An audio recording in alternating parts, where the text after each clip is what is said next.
Hello and welcome back to Know Your Nonsense Podcast. I'm Timothy Holloway. And I'm Riley Judd. And happy holidays from the two of us holidays, to you. All of them. We've got our hot chocolate. We've got our Christmas things that we're going to talk about. And we're ready to have a very special Christmas episode of KYN. Yes, we apologize to all holidays that are not Christmas. We will get you next time. Yes. Hopefully. Hopefully. We need to learn a lot about those, though. I was about to say, we're Christmas people and we apologize. Yes. But we will learn eventually, but I'm sure. Also hot chocolate. Oh, we have yes. hot chocolate. We do have hot chocolate, and it is pretty fire. Indeed. It's not homemade or anything. We just have low standards for hot chocolate, apparently. It's fine. Okay, so the way that this special episode of ours is going to work, it's going to work very similar to our pilot, actually.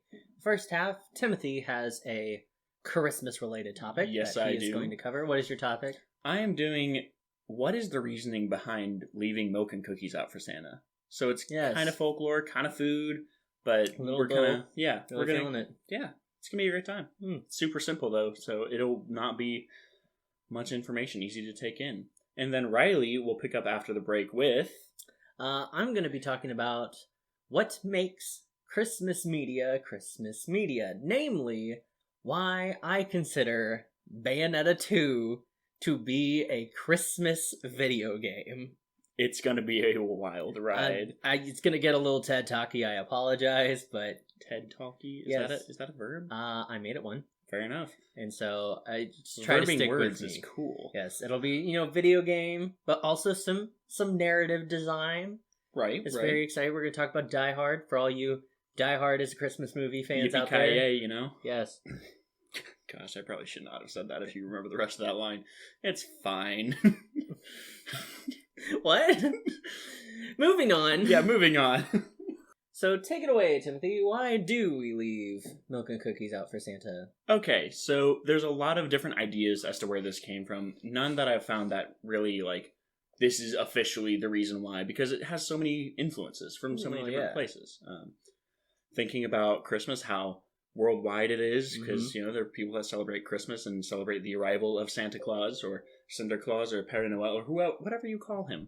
Yes. A lot of people celebrate this in various different ways, and so the idea of leaving milk and cookies and just leaving stuff for him and or his horse or reindeer. Horse? I'm getting to that. Oh shoot! Yeah, I'm getting to the horses. Alrighty. In fact, that's where I'll start because one of the oldest things I found goes back to ancient Norse mythology. Ah, the Norse. Yeah, love them. So if you know much about the ancient Norse, apart from what you learn in the Thor movies, there's the god Odin, who, he's a god of wisdom, a god of war, and supposedly in the winter times, he takes his horse Sleipnir, an 8-legged horse. Yeah, it's wild. Spider horse. Oh gosh, why'd you have to say that? Spider horse Sleipnir. No, not spider horse. More like a horse big rig. A horse 18-wheeler, but with only 8 legs. But you just said he was an 8-wheeler. No. It's fine. Don't think too much about it. Okay. I'm just not going to stand for spider horse. Continuing. Odin would go out in hunting parties with his horse Sleipnir, and as he would be returning from those hunting parties, children would decide, ooh, we want Odin to favor us. We want Odin to think well of us and maybe even possibly leave a gift. And so they would leave out hay for Sleipnir or some carrots or stuff like that in the hopes that this would entice the horse to swing by their house, have a little snack, and Odin would be like, what good people. I'm going to leave them a gift of typically some kind of food, as far as I could tell. Okay. And yes, he had a sleigh, so that's kind of a fun thing. But Alrighty. Sleipnir would pull the sleigh by, and they would leave out apples, water, hay, stuff like that. And he would leave gifts for the young ones who did this. Now, that is one of the oldest things that I found relating to this sort of tradition. One of the newer versions of this tradition came with the Victorian era. Newer. Yeah, no, right? Victorian era. Well, so if you're not familiar, the Victorian era, wow, words are still hard, man. They are. As hard as talking. Yes. The Victorian era was 1830s up until early 1900s. And in this era in England, it was a very big deal to be hospitable. to your guests. Okay. And so there are multiple different rules for if you're going to host somebody, for being a host or hostess. And one of them that I found was talking about suppers and dinners and snacks and refreshments, and specifically how suppers have kind of fallen to the wayside about hosting somebody. So you're not going to serve a supper anymore because, frankly, your guests may not want it. They may have already eaten, whatever. But what you will do is serve light refreshments, such as a drink or a small snack. Oh, perhaps a easily accessible beverage such as milk or something? Or something. Yeah. Essentially, while the adults would be doing this, they want to make sure their kids are being taught this as well. Oh. So what they did, from what I found in my research, which, again, we didn't spend too much time researching this, really. I will say. But what we found is that the parents would have their kids do this for Santa Claus. They would leave them out something, just a snack of some kind, or something for the reindeer or horses, as a way to practice their hospitality, because they believed this was a very vital thing to do. But these children in Victorian England weren't preparing for Odin at this time as much as they were for a different being that they had heard about, known as Sinterklaas to the Dutch, who is a kind of representation of the Saint Nicholas that lived back in 3rd century Greece. And his name again? Sinterklaas. Sinterklaas? Which is eventually going to be kind of falsely translated. Translated. That's the word. As Santa Claus. Translated. Hell, you know. Mike does psych damage. Yeah. Sorry, guys. It makes us forget words. It does. That's for real. But essentially, the Dutch believed that the saint, who I would like to do an episode on Santa Claus eventually. That could be fun. That could be really fun. Maybe next Christmas special. Who knows? But they believed in Saint Nicholas, who would come and bring them gifts and such. And so this hospitality concept was also very important to the Dutch. And so they would possibly give what they called cookies. Wasn't quite the same thing. It's even spelled different. It's like regular cookie, but instead of K-I-E, it's K-E-Y. It's a wild time. Like, I'm pretty sure that's the spelling of the ogre chef from Shrek Forever After. I don't think I've ever seen that one. Y'all ever only showed me the first 3? Oh yeah, Timothy doesn't appreciate good culture. I do appreciate good culture. That's why I haven't seen Shrek. Shrek's important. Anyway, not important. I don't know if it's actually spelled the same. There's just I know know there's and an I'm order. sure Shrek is great. I'm sorry. I shouldn't say that it's not good culture. We're getting derailed. We are getting very derailed. Continuing on. But in the Dutch culture, their cookies were a popular form of gift. Okay. And so as this would continue to migrate around the world, and as it came to America, right, that cookie being a gift sort of thing, in that tradition of leaving things out for Santa Claus or Sinterklaas, they kind of got merged. Oh, okay. And so while Santa might have been chomping on, gingerbread cookies or whatever, or fruits even possibly, in America, it eventually moved to being, leave a cookie. Leave a cookie for Santa Claus, because why not? Why not? But then it takes on an even more different meaning in the Great Depression. Okay. So as we reach the Great Depression, things get tough, right? No. Oh, come on. Yes, things were very tough in the Great Depression. But, of course, parents would still try and make Christmas, special. Right. And a part of all of that, adding on to whatever they believed, whether they were celebrating the birth of baby Jesus or whether they were just celebrating Christmas as a cultural event, because people do that. Yeah. They believed that their children should be willing to say thank you in some way. Right. This idea that they should be willing to say thank you to Santa Claus kind of bred the idea that, or continued to breed that idea of, let's leave something out for him. And something that was easy to make, like cookies, did not take as many ingredients. Yeah. They could do that. Okay. And it wasn't always milk, It still isn't always milk. But they would leave out this sort of treat for Santa, or carrots and hay for his reindeer. Which, the whole thing of the reindeer, we can get more into that in the actual Santa Claus episode we talked about possibly having in the future. Because there's a whole big thing about where the reindeer came from, where the horse came from, and Yeah, because some versions still have the horse pulling a sleigh Oh, or a team of horses. the spider horse. No, not the spider horse. No, not spider horse. It's not a spider horse. Spider horse. Spider horse. That's copyright. I'm not sure we can say that. I mean, Can it's a parody. It's fine. That's true. Okay. But no, it's not spider horse. Okay. It's whatever. We're not going to get into the where Sleipnir came from, because I'm pretty sure it's a child of Loki, and that's just a whole box It's a of words. lot of mythology. It's fun. Folklore. Woohoo. All this to be said, in the 1930s, height of the Great Depression, leaving cookies out for Santa became a way to say thank you, or for, a lot of kids, a way to bribe them. Because, Right, to get the presents. Big man's coming around to leave gifts. Yeah, they're going to try and bribe him a little bit. That happens. Right. But it's fine. It's fine. Every kid does it at some point. Bribery. But continuing on, the tradition has sort of stayed strong, kind of taking on a mind of its own, just getting further and further ingrained into culture, until studies have shown that it's not just kids who are doing this, but parents and guardians who don't have kids are deciding to leave gifts and presents and such out for Santa. Oh, Yeah, it's a great time. So wholesome. It's so great. And depending on the culture you talk to, it'll be something just for Santa. They'll still add stuff for the reindeer, and sometimes I found somewhere where it said actually the stockings hanging by the fireplace was a sort of nod to, it wasn't supposed to be Santa putting stuff in the stockings. It would be you putting stuff in the stockings for Santa. Oh. That's where the treats and stuff were kept. Okay. So like fruits and stuff. Right. You would leave fruits in there and Santa would come by and eat them. Oh! I remember the part I missed. What? So sometime... Here we go. Here we go. If you remember seeing on our Instagram, it was posted that the Germans were the first to come up with the modern concept of a Christmas tree. Right. I found that. Yeah, he did. It was wonderful. It's very good. Uh-huh. Follow our Instagram. Yeah, follow our Instagram, KYN Podcast. But it was originally called a paradise tree.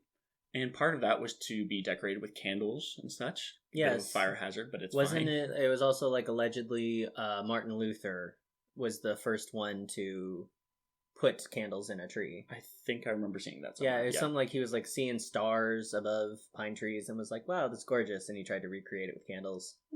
What a good guy that Martin Luther. Wow. Yeah.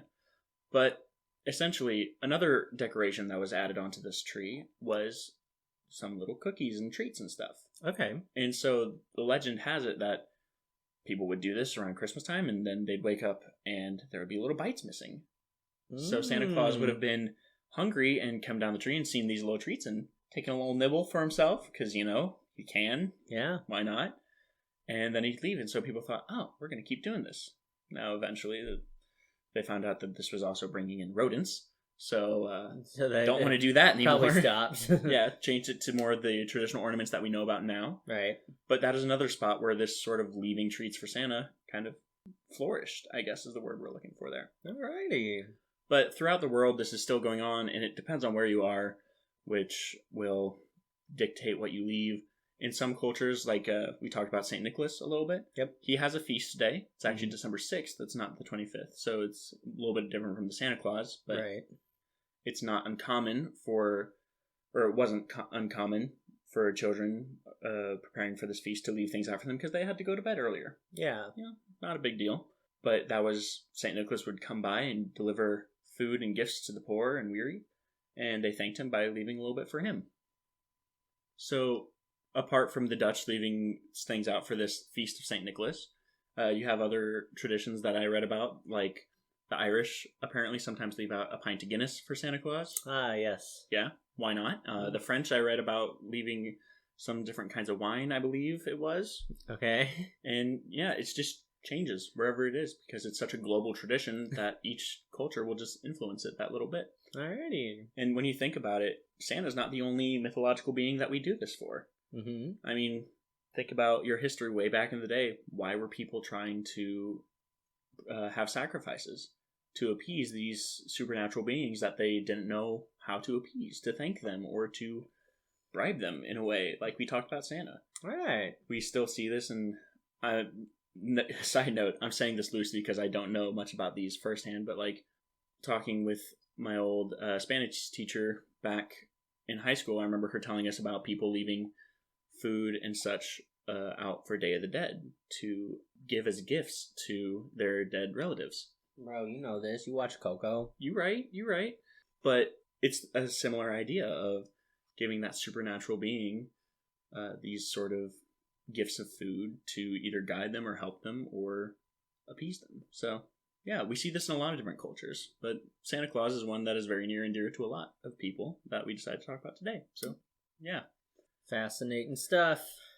That is, in a nutshell, very large nutshell, how the milk and cookies concept came to be. All started with a spider horse. Gosh, please stop calling it the spider horse. What is his name again? Sleipnir. Sleipnir the spider horse. No, just the horse, the 8-legged horse. It makes me so happy. Yikes. But no, I think it's really interesting how the gifts would like change over time. How it started out with hay for spider horse, and then Sleipnir the spider horse, and then we got some fruits and some other goodies and some cookies and trees, and then we got just cookies because that's what we can make, and then we have other things. Right, yeah. It's a good representation of people taking what they have and taking what they can to give back and just going ahead and doing it. Yeah. It's really... And it's again really interesting because sometimes you can almost forget that, you know, this is an international holiday where nobody really celebrates Christmas exactly the same. Right. And so, you know, like, you know, take it in Australia right now, it's summer. So, you know, you got Australians' Christmas, which they have summer things, while we over here have winter things. So it's just to see the different cultures using their things, what Christmas is for them at Christmas time, and running with it. That's really interesting. Yeah. It makes me really want to actually experience a Christmas in a different culture. I know, yeah. Like, just to see how it like goes. That'd be so cool. I know. If anyone wants to send us to Europe to experience a European Christmas, let us know. GoFundMe, we'll set it up. Can we do that? No, cool. no, we're not going to do that. Yeah, no, we're not going to do that. But yeah, no, it's a great time and makes me want to try out some Christmas traditions. Yeah. It'll be fun. And also the delivery methods of these different, you know, treats. I know. See, like, okay, you saying that the stockings, like, were originally to keep stuff in, and he would take them out, and then we switched it to where we put stuff, like, he put stuff in. Same thing with shoes. Apparently, children used to stuff their shoes full of hay for the horses or reindeer that were pulling the sleigh. Oh, really? So he would come in, take the hay out of the shoes, and, you know, take it out to the horses. Personally, I feel like that would make your feet itch like no tomorrow, because hay. Yeah. But hey, more power to you. Hey. Oh, puns. Gosh. Okay. Yeah. Always intend your puns, kids. Always. And if you don't intend them, pretend like you do. Pretend. Exactly. Intend. Yeah. But yeah, that's all we've got for that. So we're going to take a little break. Yes. And from there, it'll be on to Bayonetta and Christmas narratives.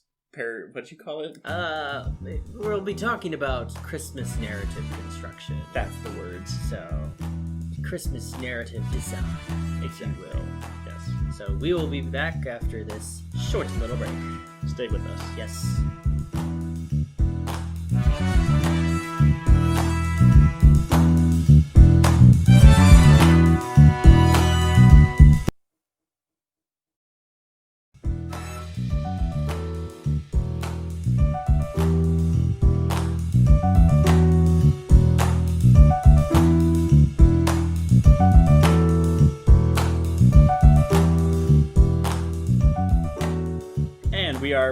We are back. Did you miss us? We do this every time, but I never get tired of saying we missed you. We missed you all. Alrighty, so it's Bayonetta time. Hit me with it. Let's go. Okay, so as a disclaimer, we'll first talk a little bit about what Bayonetta is to give some context here.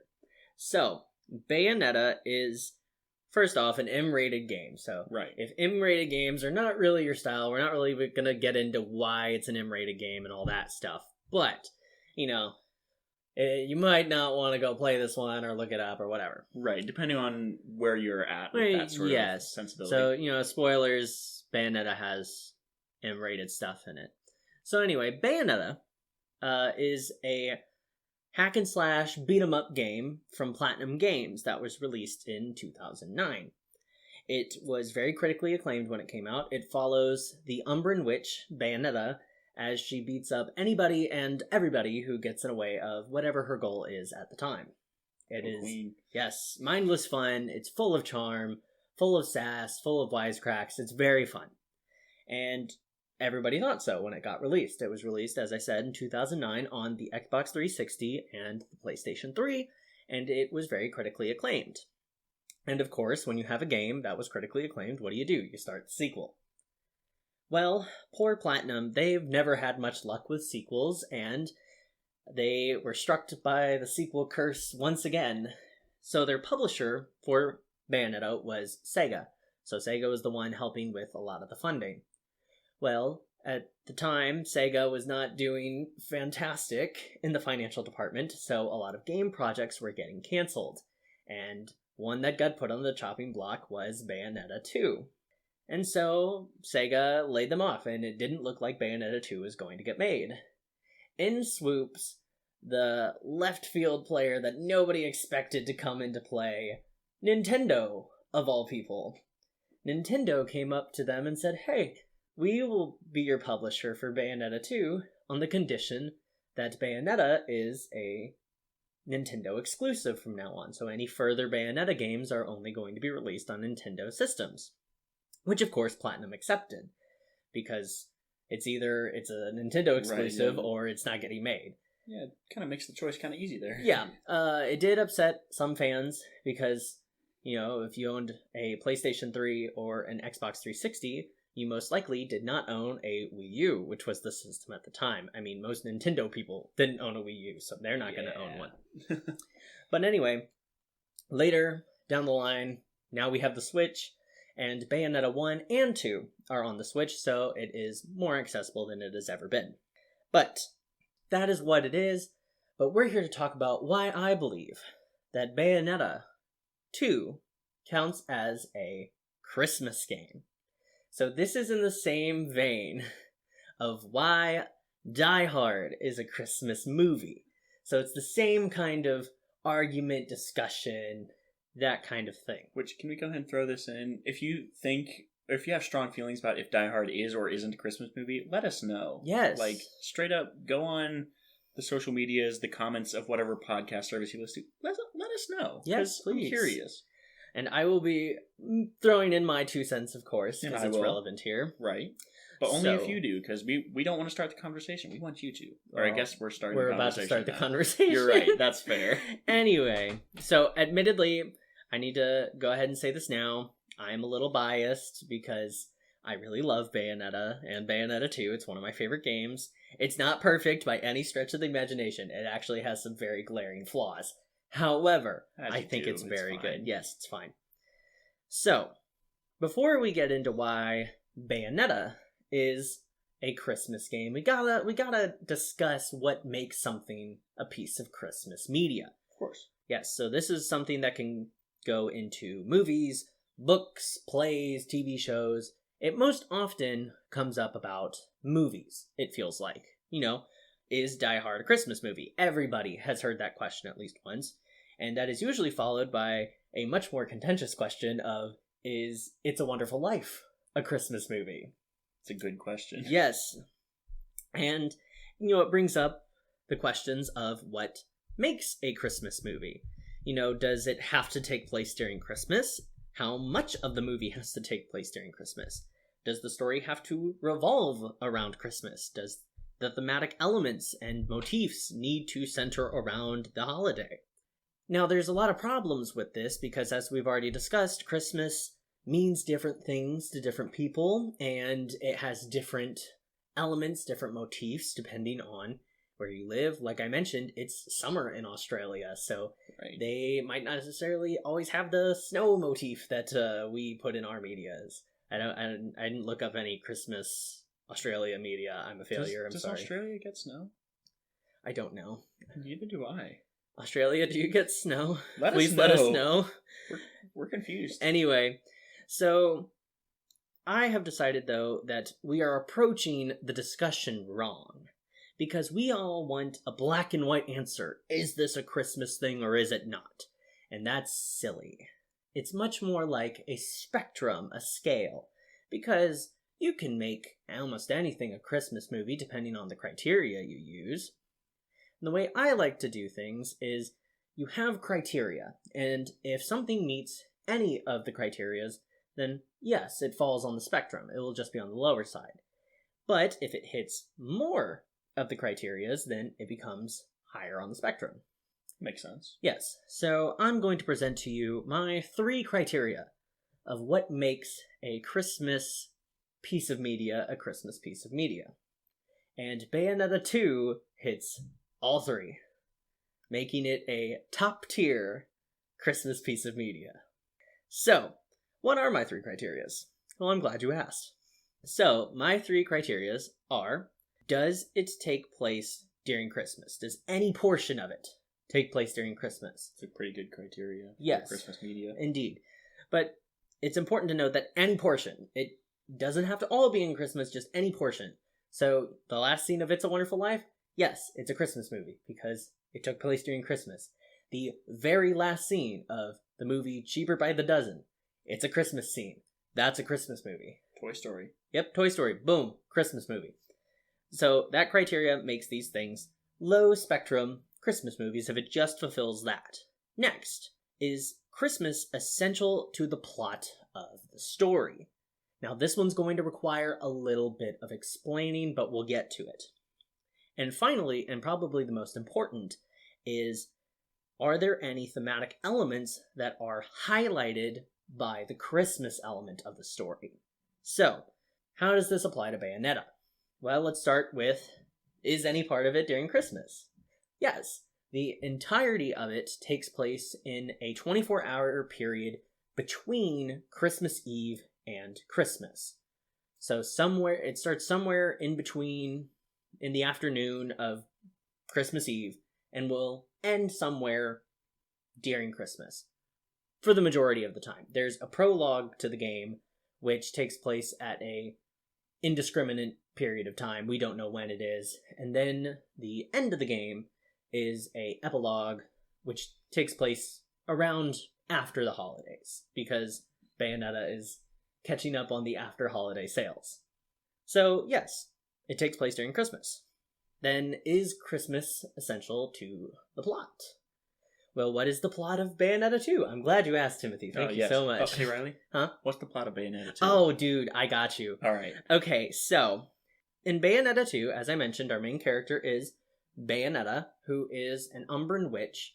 So, in this world, there are 3 realms of reality. So, you have, our realm, Earth, which is, technically speaking, the realm of chaos.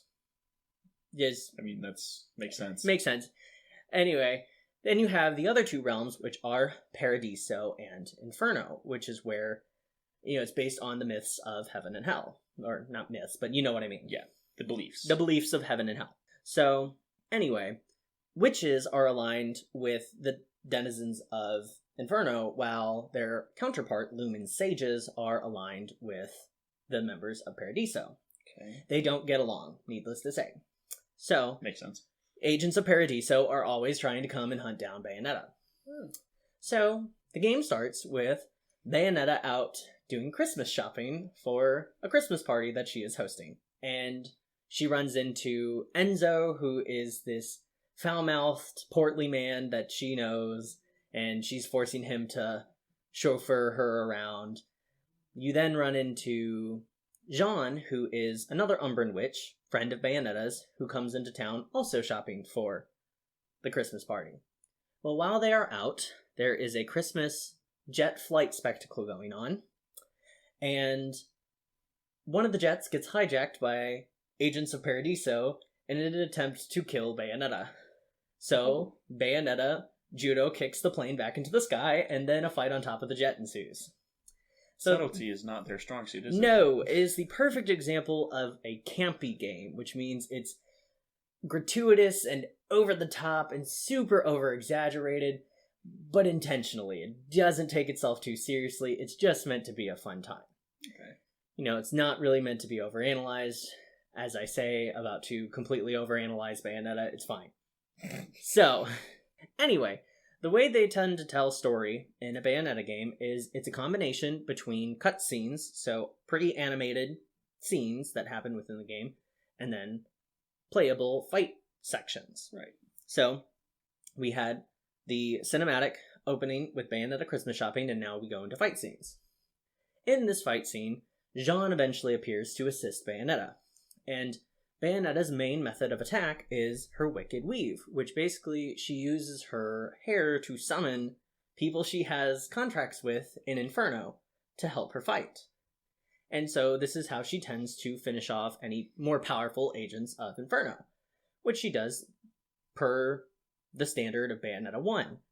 However, she summons a dragon in this case named Gamora, and Gamora escapes. She breaks out of the summon and attempts to kill Bayonetta. That's unfortunate. Yes, but Bayonetta does not die because Jean does the classic push out of the way of the bus. Oh. And gets hit herself. And so, because Jean is also an Umbra Witch, when Umbran witches die, their souls are brought into Inferno. And so Jean is just dead.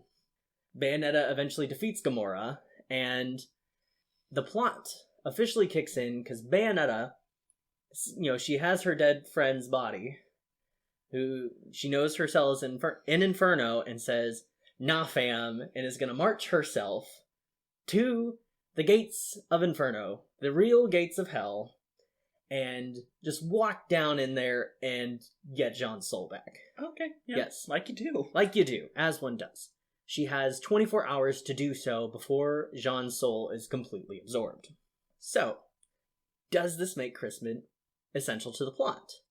Now, this is where the caveat comes in, because unless your story is completely centered around the idea of Christmas, then no, it's not essential to the plot. Take the movie Home Alone, for example. Right. They did not have to be going on vacation for Christmas. They could have been going on any vacation and still have left him at home alone. Now, you would have had to find new ways for the mom not to be able to get home because flights are booked, but you could rewrite Home Alone to make it not a Christmas movie. However, what I mean when I say it's relevant to the plot is, did the fact that it was Christmas time influence the outcomes of the narrative? So in Home Alone's example, while you could rewrite it, the one we got, it was Christmas time, and they left because they were going on Christmas holiday, leaving him home alone. Therefore, it's essential to the plot. In this, it's a little contrived, but bear with me. Okay. So, this all spans from Bayonetta and Jean shopping for that Christmas party. Because we do not know where Bayonetta lives. We've never seen her at a home. The closest thing we get is she has an arms dealer named Rodin who owns a bar called the Gates of Hell. And we see them in there, and that is the closest we get to, I guess, a place of sanctuary for Bayonetta. All we know is that she has never been attacked by an angel or any other member of Paradiso while in the Gates of Hell. So we can assume her house, her place of dwelling, wherever that is of similar safe areas. And they distinctly make a comment about how Jean tends not to go out into the city. It's a rare occurrence to see her out and about, which they do, because she's looking into something, as she puts it, but also shopping for this Christmas party. So if it was not Christmas, they would not have been having this Christmas party, they would not have been shopping, they would not have been attacked by agents of Paradiso, and Jean would not have died. Which means that Bayonetta would never have had a reason to go to the Gates of Hell to get Jean back. Which, while she is going to save Jean, there's world-ending stuff that's happening around her that she gets involved in because it's in the way of her main objective, as per a Bayonetta game. So, is it essential to the plot? By my definitions, yes. So we are 2 for 2. But now we gotta get to the most important part, in my opinion, which is the thematic strengthening that comes with making it at Christmas time. So, the term that I like to use for this, I invented it a couple of hours ago, is thematic contextualization. Dang, that sounds kind of like a dope term. I know, I think it sounds very official. So what I mean when I say thematic contextualization is there are certain thematic elements that are heightened depending on the setting of the story. So this is why some movies feel a little tonally off when the setting does not match the themes that they are trying to present. Sometimes this can be an advantage because you can use that for juxtaposition, but sometimes it just makes things feel off. And that's generally why, if you have a particular theme that you are going for, you tend to pick an appropriate setting. So, when it comes to Christmas medias, is there any themes in the work that are heightened by the fact that it is Christmas time? Going back to Home Alone as an example, the theme of family and wanting to be with your family. Right. That is heightened by it being Christmas time. It could still have been there if it was any other time of the year. Right, but at Christmas time, everybody's pushing you. Oh yeah, spend time with family. Yes. In that case, he couldn't. He couldn't. So that's heightened. Yes. So if they ever align with the themes that are generally aligned with Christmas, such as family, kindness, gratitude, then they will be heightened because the story is set in Christmas. So, what themes in Bayonetta are heightened? Well, I know I'm like one of the 5 people on the planet who actually care about Bayonetta's story. Nobody goes to Bayonetta for story, but I think it's a pretty good one, especially in Bayonetta 2. So, it doesn't have much themes. Like I said, it's a beat 'em up. It's just meant to be mindless fun, where you're just plowing through enemies that are way bigger than you, that you should have no reason to be able to beat. It's fine. It's fine. But there are a few themes that the game does touch on in its narrative, such as, choice, free will, truth, history, revelation. These are all things that are brought up in this relatively short narrative. While you can get dozens upon dozens of hours out of this game, the actual narrative doesn't take that long to get completely through. But the one that I want to focus on when it comes to Christmas is one we discussed with Home Alone, family. So, in Bayonetta, she doesn't have any real family anymore. Her mother died in some witch hunts because she was also a Umbran witch a bunch of years ago, and her dad is dead as well. So now her family is her friends and confidants. Rodin, the bartender and arms dealer, Enzo, the loudmouth friend. She has a reporter friend named Luca, who's often following her around for a story and usually getting into trouble. And most importantly, Jean, her Umbran witch sister. So, the fact that Jean dies and that she needs to get Jean back on Christmas is an important element that strengthens the tension of the story. So, Bayonetta as a character, she is very charismatic, sly, cheeky, she's a smart aleck. She's got a British accent. Her voice actress, I meant to look up her name. I did not. I am so sorry. Look her up. She's incredible. She does an incredible job. But she's just oozing charm and charisma. She doesn't really do melodrama. And this is to the game's benefit, because whenever she does do drama, it really works, because you know it's serious because Bayonetta is being serious. But that being said, in normal conversations with enemies or other people she meets along the way, she has to mention how she is in a great hurry to get to Jean because she only has 24 hours. But she's not just going to say she's in a hurry to get to Jean, because that's not in character. She's not going to be like, I have to go save Jean. No. She has to have a reason, because she's an Umber witch, and they're supposed to be cold and deal makers. And so they often reference the Christmas party. So she makes remarks like, I have a friend who's got to be with me at the Christmas party, or we got to make it to the Christmas party on time, can't be late. It's just all about that Christmas party, and it's Christmas, and we got to get the caviar, and it's not Christmas without caviar. That is an actual line from the game. It's a great line. That sounds like a great line. I loved it. Well, you can't have Christmas without caviar.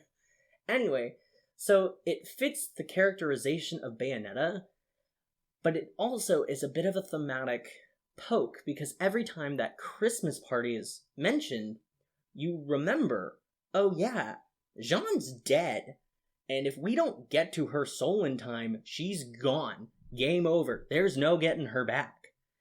And so, while you are beating up bunches of enemies, and there is a completely different narrative going on, world-ending narrative, as you are trying to get to the gates of hell. It's just subtle enough that if you want to focus on it, if you want to focus on these themes, then you can feel them, because that is her only family, and you can feel the tension that she has to save Jean. If you feel these little nudges that are centered around it being Christmas. So, in my opinion, while it's not much, because Bayonetta does not put much focus on their more serious tones, it's heightened just that much more by the fact that it is at Christmas time, as good pieces of Christmas media do. So, thank you for coming to my TED Talk. Bayonetta counts as a Christmas piece of media, and it is one of, if not the best examples of a Christmas game. Because, historically speaking, Christmas games, it's a pretty low bar to beat, so it's not saying much. There's none. Oh. There's actual, Christmas-themed games where you're, playing a Santa. They tend to be unlicensed and raging dumpster fires, such as Days Before Christmas and Elf Bowling. Don't look up either of those games. They are not worth your time. And past that, it's usually, downloadable content or events that happen for online games.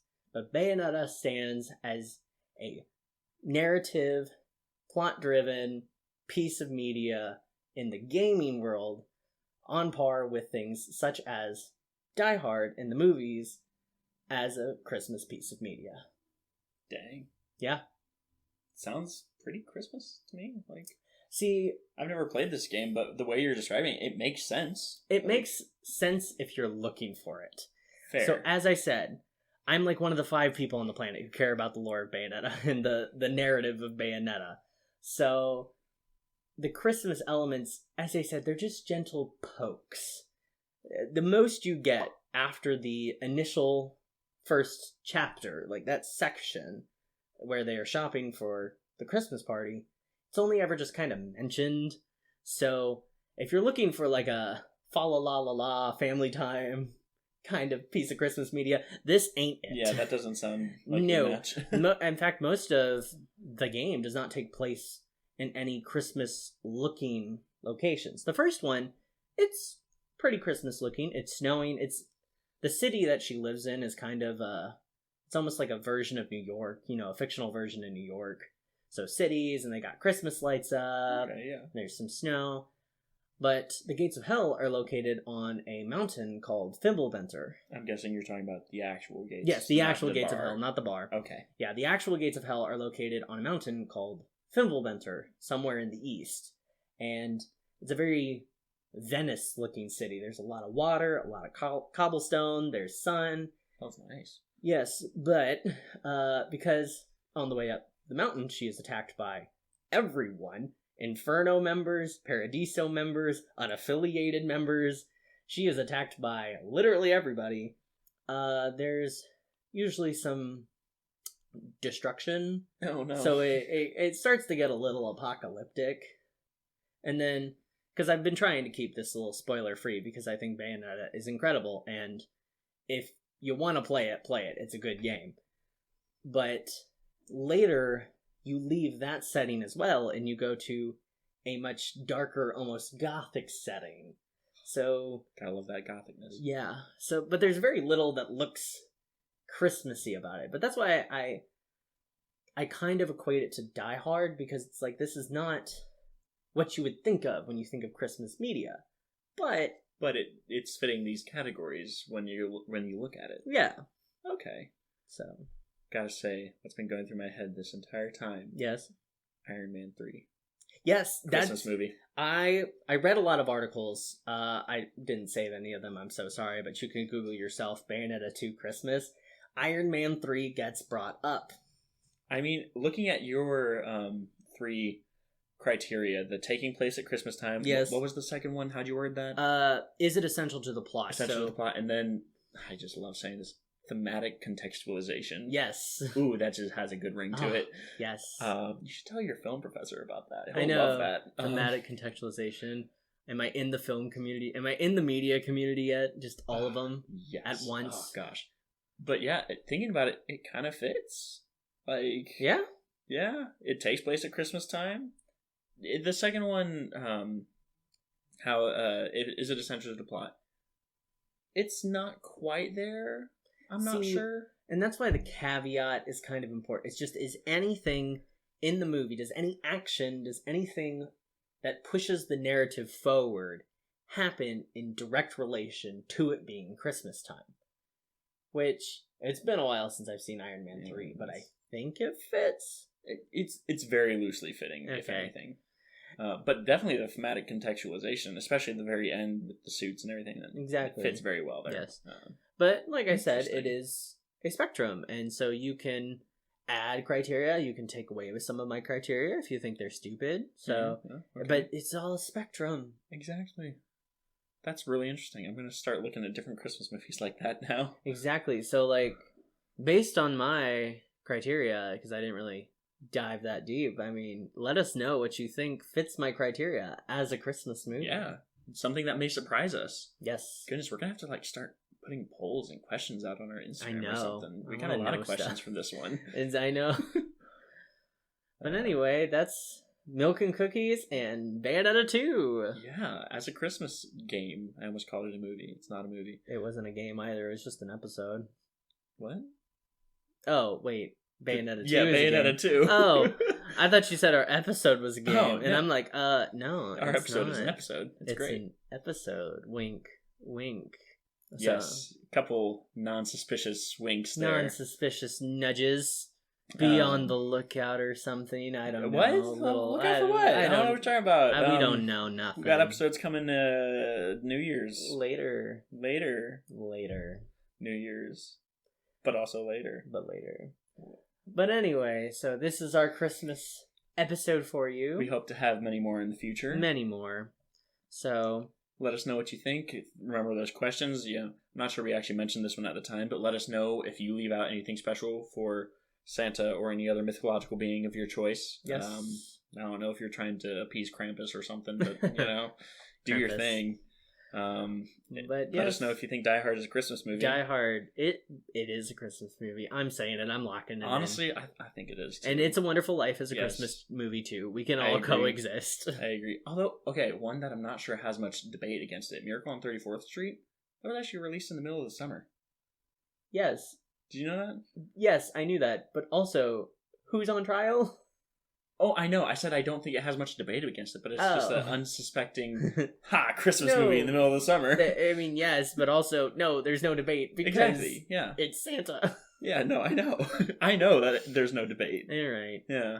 Which, that is another criteria that some people put on. Is it released at Christmas time? Right. So. Which, if you do the spectrum thing, then, maybe it's not. But again, it's a spectrum. Yeah. It can still be more on the Christmas side of things. Exactly. And as a caveat, this is not sponsored, nor is my speaking of Bayonetta 2 sponsored, but Pixar Soul comes out today, and animation is important, and go watch it. Oh, gosh, yes. I'm so excited to see that. Yes. Not sponsored. Not important. Sponsored not sponsored. Disney, but also We're not sponsored by anybody at this point. We make $0, but Disney sponsor us. Oh, that'd be wonderful. Anyway, so thank you for tuning into our Christmas episode. Follow us on all of the social medias. We are on Instagram, Facebook, Twitter, the works. It's all KYN Podcast. We're even starting up, we're starting up some other stuff. More details on that later. Exactly. But right now, Facebook, Instagram, Twitter. Email us at kynpodcast@gmail.com if you have questions or you want to tell us discreetly how we got everything wrong in this, and that Die Hard is not a Christmas movie, and that It's a Wonderful Life is not a Christmas movie, and Bayonetta is trash. Feel free to tell us. We'll listen. It's fine. Yes. Otherwise, keep an eye out for our next episodes on our next episode cycle starting on Tuesday. That's not the word. No, the New Year's Friday.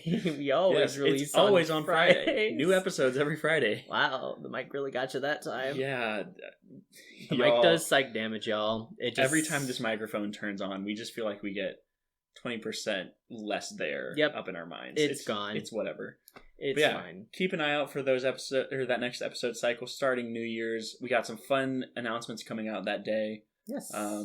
keep an eye out and stick around with us to learn some nonsense. Yes, in the meantime, happy holidays. Yes, if you celebrate Christmas, Merry Christmas. If you don't, Happy Holidays. Happy Hanukah, Merry Kwanzaa. Yes. Happy Toy Day, Animal Crossing players. I don't know. What? Toy Day.